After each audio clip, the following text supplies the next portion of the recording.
Hi there, it's Mindless Insanity 602 reporting to you with another video.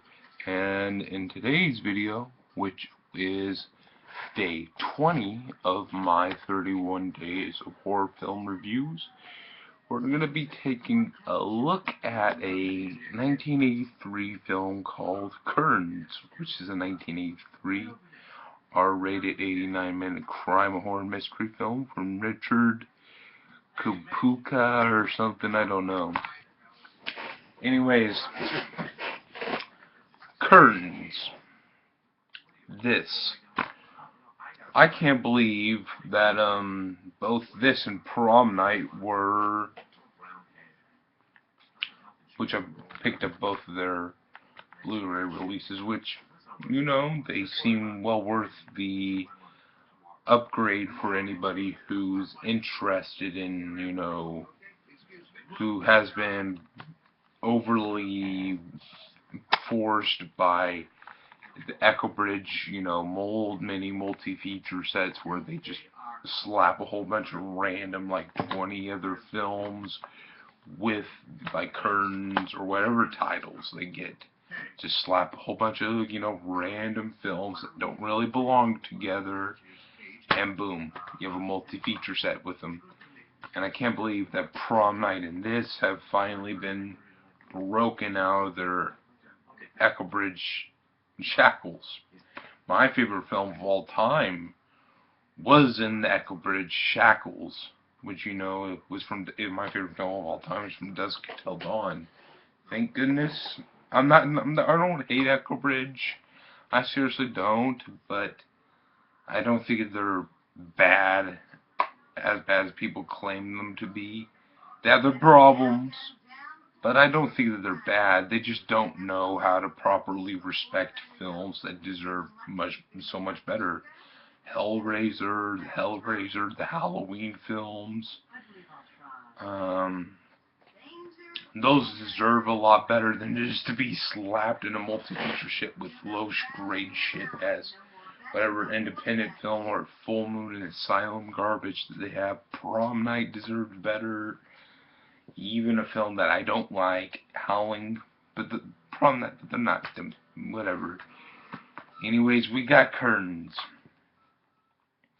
which I'm just gonna read the synopsis, and we're just gonna be testing this review style by reading the synopsis. Anyways, John Vernon, star of Chained Heat and National Lampoon's Animal House, and Samantha Eager, The Brood and Exterminator, star in this horror classic from the golden age of slasher genre. A group of women gather at the weekend call schedule and mansion of director Jonathan Striller Vernon. He's searching for a perfect woman to play the role of the great character Ardea, and though these women are just dying for the chance to play her, Skylar and last star's Samantha Sherwood is so determined to get the part she's committed to herself to an asylum to prepare for the role. Unfortunately, for all the crazed killer is disguised hag mask and a very vicious murdering everyone one by one. Who will survive the final curtain crawl? Lovingly remastered in 4K resolution from its original vault materials, virtually untouched for over 30 years. Curtains makes a high-definition world premiere from Synopsis Films. So yeah, I'll just read that, and that was fine. I watched this film, and unlike a film like where Firestarter was just not a film that I was enthused to watch. It didn't grab me. This one I actually have a little bit more of a positive thing to say about. I think that the film, you know, has some neat things like in the beginning of the film, you know, you have the curtains, titles, as the title suggests, the curtains, you know, go in and out, and after you get the curtains that go in and out, you get I like that little thing. There's a nice little artistic touches that are hidden throughout this film. I like, you know, the near the end, you know, the killer or whatever it is looks really good. It looks really good there. You get some pretty good shit in this film. You get you get a pretty good, you get a really decent flick. I enjoy Curtains. Do I think that this film is a as the title suggests, the ultimate nightmare? No. I've seen films that had a little bit more thrills and chills than this film. Like Hellraiser or Nightmare on Elm Street or something. I don't really consider this to be a classic as it claims on the box. It's a really good flick, and I enjoyed it for what it is. It's, you know, a pretty good one. It doesn't have anything in it that really, you know, jaw-droppingly pisses me off while watching it, and nothing that really, you know, gets it out. It doesn't have that, you know, doesn't have that awful streak. It doesn't have that boring streak. You know, it just is a consistent film from beginning to end. I enjoy Curtains. Do I recommend this Blu-ray pickup?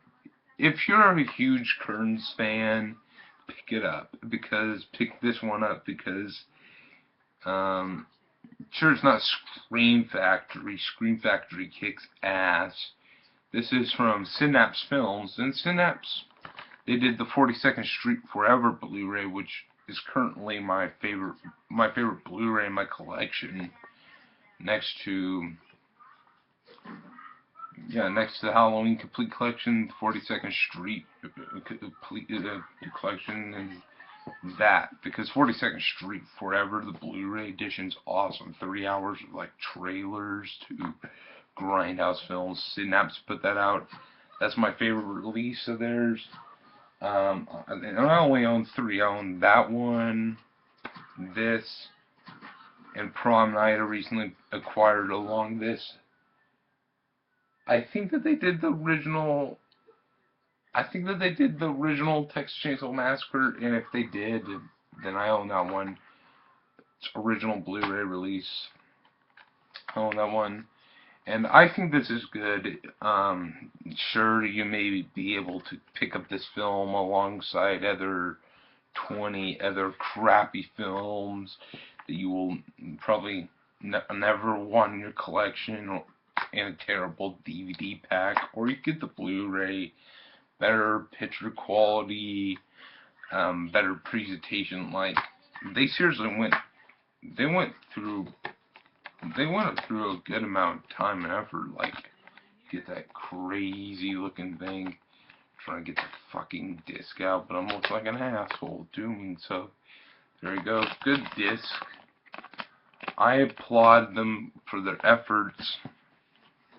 I always applaud, you know, people who've taken the time to bring out, once they acquire the rights to a film, they take the time to make a quality release.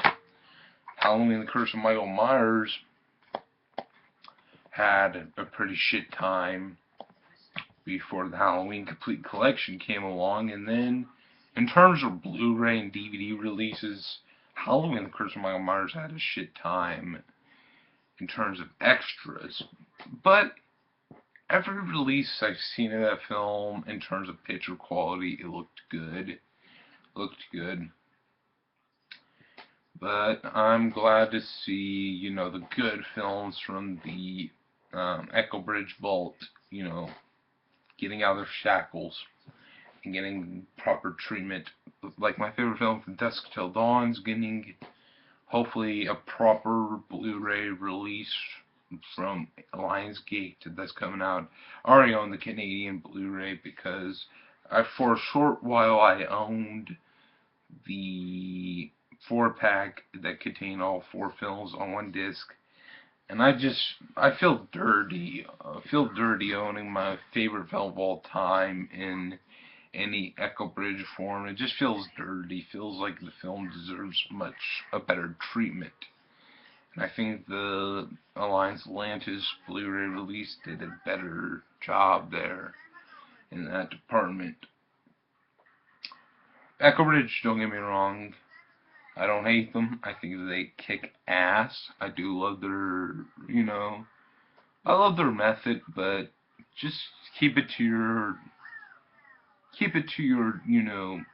independent stuff or your Full Moon or Asylum garbage and be a-okay. But when it comes to Miramax stuff, just fuck off. Don't touch that shit. It's too good for your shit. Anyways, it's been a review of Curtains, and I'll be back with day 23 and whenever I decide to record that. See you with that. Enjoy my other content to come, because we got quite a bit more days to go in this little review fest going. Thank you guys for watching. Like, comment, subscribe. Love every single one of you motherfuckers. So for Brendan White is an annoying asshole. He needs to just mature up, because he's a little bitch. I still love the guy, but he's a little immature bitch sometimes. Whatever. Whatever, bye.